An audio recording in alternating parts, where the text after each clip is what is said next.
Assalamualaikum warahmatullahi wabarakatuh. Selamat pagi menjelang siang Bapak Ibu. Untuk pertemuan yang kedua ini, kemarin saya sudah mengaturkan yang pertama sudah kita bahas tentang apa itu perbedaan diabetes tipe 1 dan tipe 2. Untuk pertemuan kedua ini kita akan bahas tentang diet dan aktivitas fisik pada pasien diabetes mellitus tipe 2 atau penyakit kencing manis ya. Begitu. Pada prinsipnya penyakit diabetes ini untuk terapi dalam diet makanannya itu yang pertama harus kita lihat beberapa prinsip ya. Di sini ada 4 prinsip. Yang pertama itu jumlah diatur, kedua jenis yang diatur, ketiga jadwal diatur, keempat cara masak yang diatur begitu ya.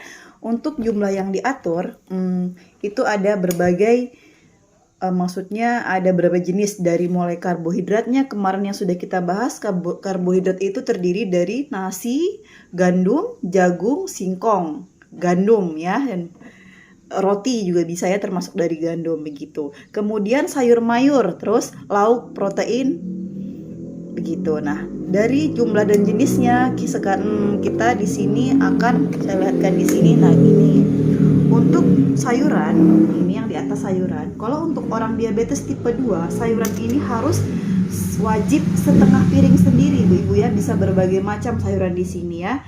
Nah, gini, ada brokoli, bayam juga boleh, wortel boleh, kangkung boleh, asal tidak ada asam urat dan segala macamnya.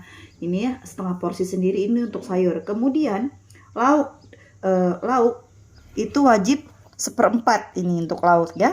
Untuk lauk sendiri bisa dari protein nabati atau hewani. Nabati seperti contohnya tahu tempe, kalau hewani ikan ya, telur gitu ya. Jadi yang simpel, kalau emang nggak ada ikan ya kita bisa pakai protein nabati tahu tempe dan ditambah susu jika ada. Itu pun susu diabetazol untuk diabetes ya begitu. Terus kemudian untuk karbohidrat, di sini karbohidrat 1/4 juga ya, 1/4 piring. Jadi bukan berarti terus kita sangat mengurangi nasi, tidak, harus sesuai, takarnya sesuai. Misalkan yang tadi sayur setengah piring sendiri, untuk lauk pauk protein hewani atau nabatinya 1/4, kemudian karbohidratnya di sini 1/4. Karbohidrat ini tadi bisa terdiri dari salah satunya ya, dari nasi, roti, ini kacang juga bisa begitu ya. Kemudian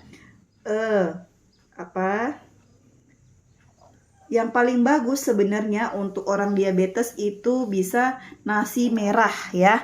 Nasi merah, cuma nasi merah itu agak sulit mencarinya dan untuk harganya lumayan ya dibanding nasi putih begitu. Untuk alternatif kalau nggak ada nasi merah bisa kentang, diganti kentang juga boleh gitu ya. Nasi putih juga boleh sebenarnya, tapi dengan sesuai ukuran ya, dia 1/4 aja. Nah, di sini untuk nasi itu cara makannya nasi yang dingin ya Ibu, Bapak Ibu, nasi dingin maksudnya nasi masak hari ini harus habis juga hari ini. Waktunya sehari harus sudah ganti, tapi untuk makannya pada kondisi nasi itu dingin begitu ya. Kemudian dikunyah perlahan. Apa gunanya? Agar nasi kandungan dari gulanya itu lebih rendah. Kalau kita ngunyahnya lebih lama, itu kandungan gula dalam nasi tadi itu lebih rendah daripada kita makan cepat, dikunyah langsung ditelan. Makanya pada hadis Nabi pun ada salah satu menjelaskan kunyahlah selama, kalau nggak salah ini ya, 33 kali begitu. Ternyata ada anjuran Nabi juga itu berkaitan dengan penyakit ini juga. Oh, ada manfaatnya, kenapa kita suruh ngunyah itu lebih lama, karena itu tadi kandungan gulanya semakin rendah begitu ya. Kemudian nah ini yang kedua tadi prinsipnya atur jadwal makan ya. Untuk atur jadwal makan bisa kita di sini sarapan ya. Kelihatan?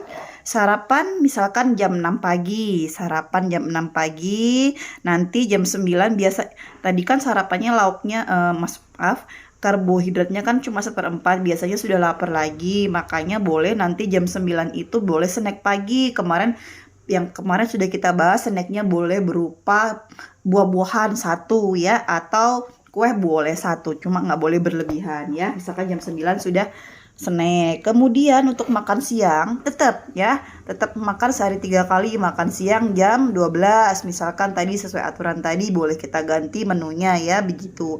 Kemudian sore nanti jam 3 sudah lapar, kita snack lagi, tergantung ini mau apa aja boleh, yang penting kadarnya sesuai, tidak berlebihan. Kemudian makan malam diusahakan jam 6 sore atau sebelum maghrib ya begitu. Nanti jam 8 malam kalau udah lapar boleh makan snack lagi, misalkan tapi 1 biji ya begitu. Karena kenapa, kalau kita nggak makan pagi, nanti kita nggak makan snack dulu sekitar jam 9, ketika kita makan siang jam 12 itu akan perut laparnya berlebihan ya. Kalau lapar berlebihan otomatis asupan kita semakin banyak, takutnya nanti reseptornya nggak bisa mengalirkan kadar gula yang di dalam darah itu ke jaringan, ke seluruh tubuh kita, jadi menumpuk begitu. Jadi untuk makanannya sendiri kelihatannya ada aturannya ya, misalkan jadi bisa dimundur, misalkan sarapan jam 7 ya makan siang jam 1 begitu ya. Nanti di sela-sela 2 jam sampai 3 jam setelah makan besar boleh diselingi snack atau buah begitu, tapi tidak boleh berlebihan begitu. Ini untuk atur jadwal pola makan. Yang pertama tadi tentang jumlah dan jenisnya tadi sudah ya, simpel ya. Kalau sebenarnya ada hitung-hitungannya, cuma kan itu bisa nanti konsultasi secara langsung kalau emang membutuhkan. Nah, di sini saya untuk simpelnya, untuk lebih mudahnya Bapak Ibu di sini tadi ya begitu. Terus kemudian setelah atur jadwal makan.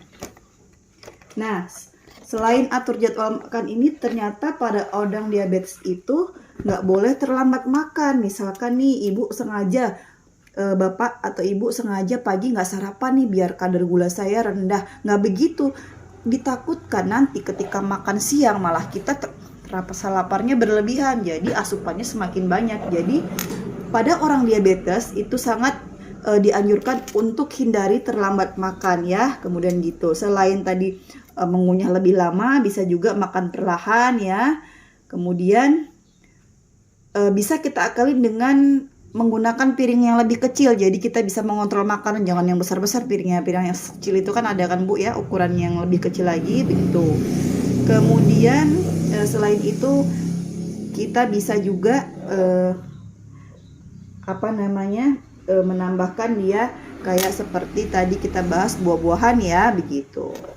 Nah, setelah gitu, selanjutnya untuk aktivitas fisiknya itu olahraga ya. Tadi olahraga ini gunanya untuk memperbaiki metabolisme sehingga bisa menurunkan resistensi insulin. Jadi kan pada orang diabetes udah kita bahas sebelumnya bahwa pada orang diabetes itu dia mengalami resistensi insulin atau kekurangan insulin, sedangkan insulin itu gunanya untuk menyalurkan gula di dalam darah kita ke seluruh tubuh termasuk jaringan, ke jaringan kita, ke ujung-ujung kaki, tangan, jaringan lain begitu. Jadi dengan kita berolahraga itu fungsinya untuk memperbaiki metabolisme dan menurunkan resistensi ya begitu. Ini minimal aturan olahraganya. Kemarin sudah saya jelasin secara gamblangnya, secara enaknya. Seminggu kalau untuk orang tua itu cukup seminggu 3 kali, 30 menit pagi jalan dengan frekuensi yang sama ya. Gitu. Kemudian boleh gitu. Terus selain olahraga ternyata harus juga tidur yang cukup. Apa gunanya tidur yang cukup ini? Karena dengan tidur yang cukup itu bisa juga menurunkan resistensi insulin. Jadi kekurangan insulinnya ini akan diturunkan begitu, belajar. Karena dia nanti akan belajar juga memicu hormon laparnya dengan kita beristirahat minimal 7 sampai 8 jam begitu Bapak Ibu ya. Kemudian lanjut setelah olahraga sudah kita bahas. Nah, di sini ada begini, di sini isi piringku ya di kalori harian. Untuk kalori harian ini ada perhitungannya, ada rumusnya ya. Untuk rumusnya sebentar.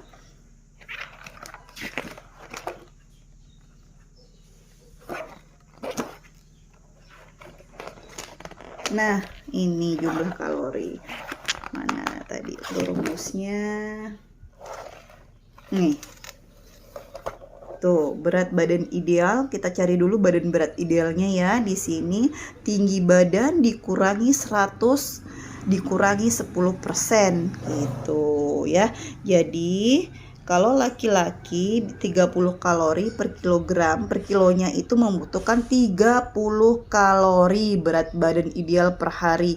Kalau wanita itu 25 kalori per kilo berat badan ideal. Jadi dihitung dulu nih berat badan ideal kita. Rumusnya ini, tinggi badan dikurangin 100 dulu, baru dikurangin 10% begitu ya. Nah, ini untuk laki-laki di sini kebutuhan kalorinya 30 kalori per kilo. Jadi misalkan berat badan ideal tadi berapa kan, kita hitung berat badan akhirnya tadi berapa, kita kalikan 30.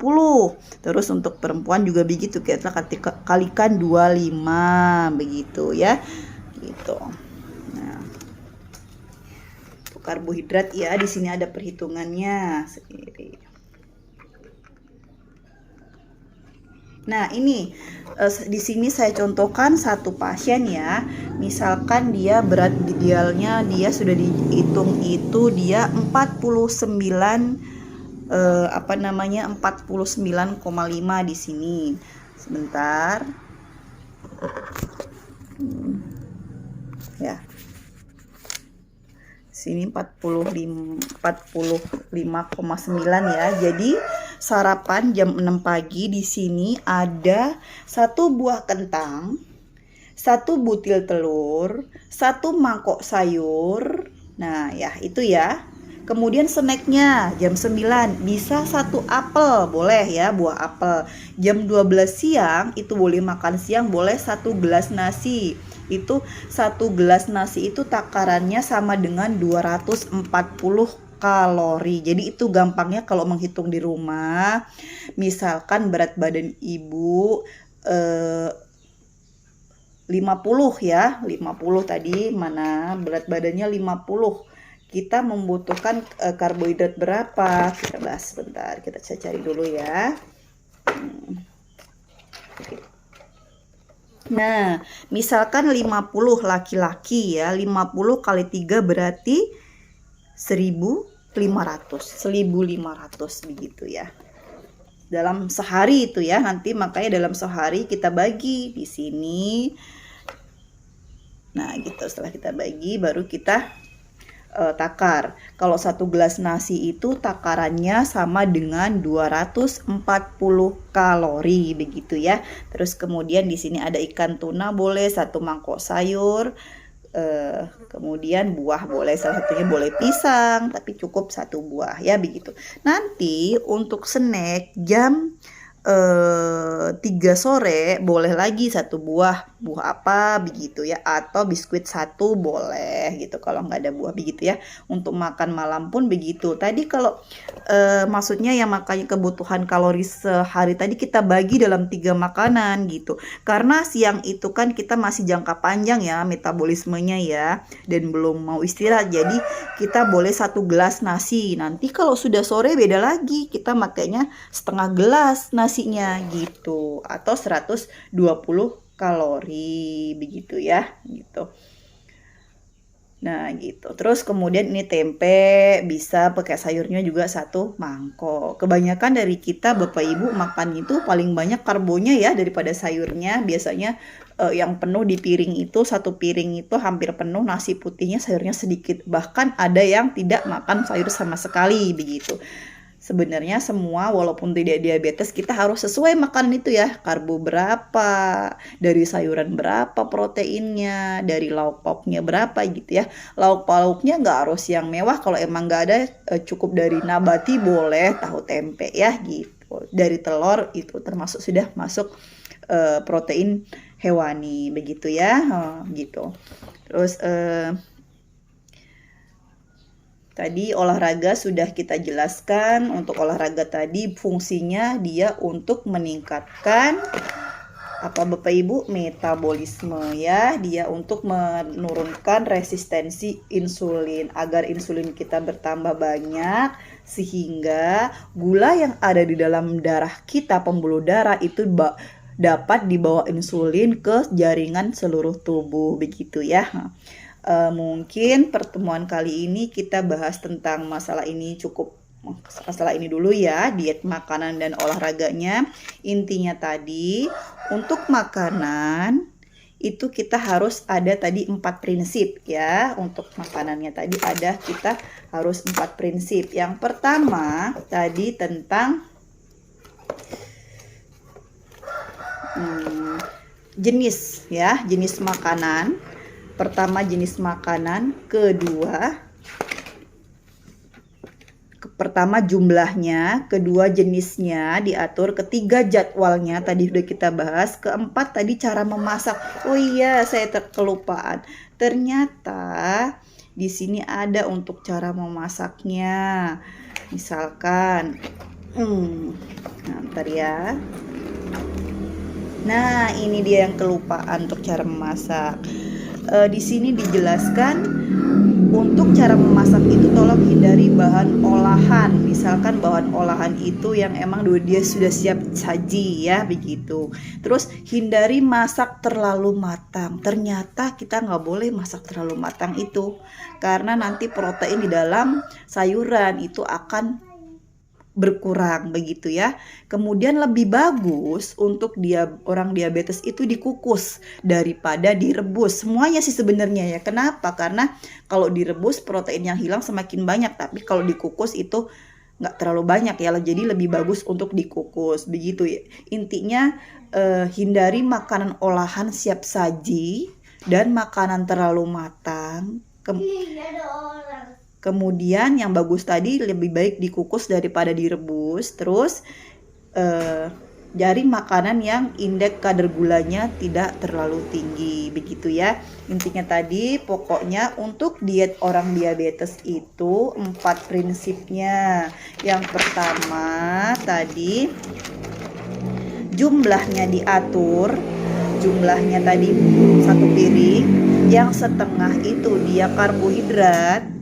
Setengah tadi sayur, 1/4 karbohidrat atau nasi, 1/4 lagi lauk pauknya. Kemudian jenisnya diatur ya.